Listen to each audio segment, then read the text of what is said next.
एक बार की बात है। सुषमा अपने पूरे परिवार के साथ खुशी खुशी मोहन नगर में रहती थी। उसकी दो बहुएं थी, पल्लवी और शिवानी।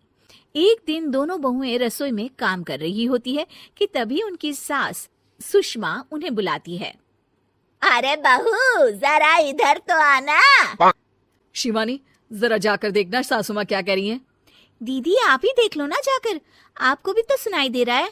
अरे मैं आटा गूंद रही हूँ ना, तुम चली जाओ। हाँ तो मैं भी तो सब्जी काट रही हूँ ना दीदी। अरे बहू, जल्दी आओ। ओह, ये तो जाएगी नहीं। मैं ही जाकर देखती हूँ कि क्या करना है।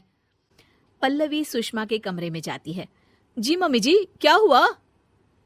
शाम को घर पर कुछ मेहमान आने वाले हैं, तो तुम अच्छा सा खाना बना लेना बहू। ठीक है मम्मी जी, आप बता दीजिए क्या क्या बनाना है और कितने लोग आ रहे हैं। सुनील की मौसी जी और उनका पूरा परिवार आ रहा है। कुल मिलाकर 3 लोग और हमें मिलाकर हुए 9 लोग।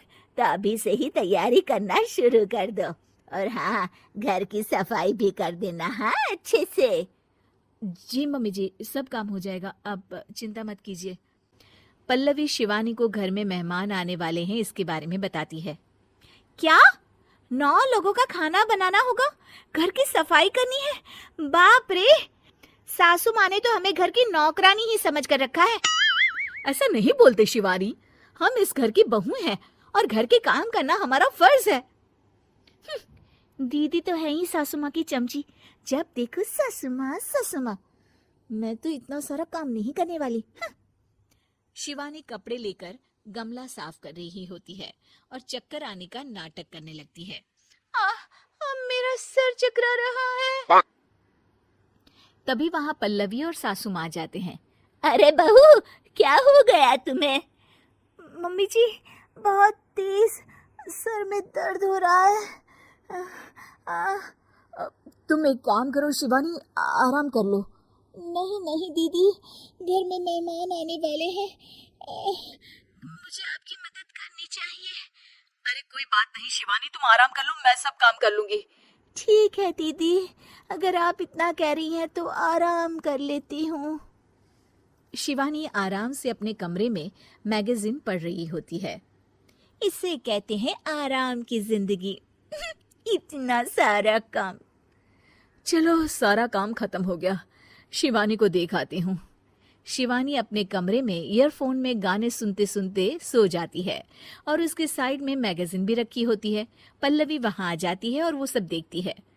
ओहो, तो मतलब सब काम चोरी का बहाना था। अभी बताती हूँ इसको। घर का सारा काम मुझे करना पड़ा और ये महारानी यहाँ मैगजीन पढ़ रही है, गाने सुन रही है। पल्लवी रसोई से एक प्लेट और चम्मच लेकर आती है और शिवानी को थाली बजाकर उठाने लगती है। शिवानी अचानक से उठती है।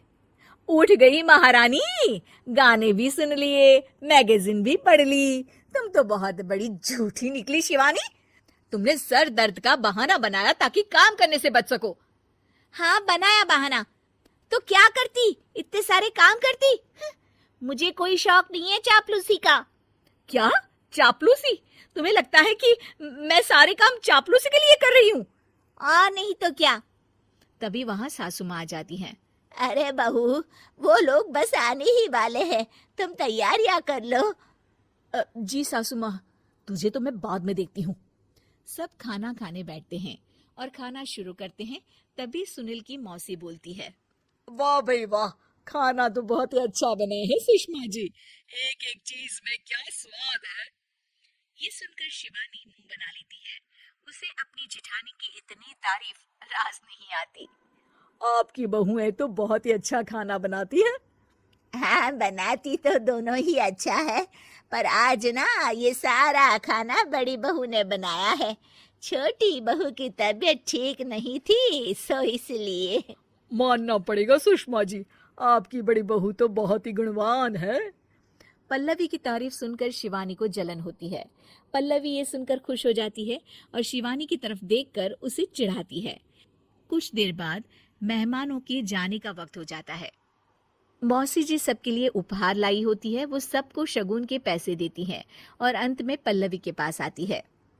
तुम्हारे लिए शगुन का लिफाफा तो है ही, पर बहू, तुम्हें एक और उपहार भी मिलेगा इतना अच्छा खाना बनाने के लिए। मौसी अपने सोने के कंगन निकालकर पल्लवी को पहना देती है। ये लो, ये मेरे मनपसंद कंगन है, अब से ये तुम्हारे हुए। धन्यवाद मौसी जी। ये देखकर शिवानी तो पूरी तरह से जल जाती है और गुस्से से रसोई में चली जाती है। तभी वहां पल्लवी आ जाती है और उसे अपने कंगन दिखाने लगती है। देवरानी जी, अब आपका सर दर्द ठीक तो है ना?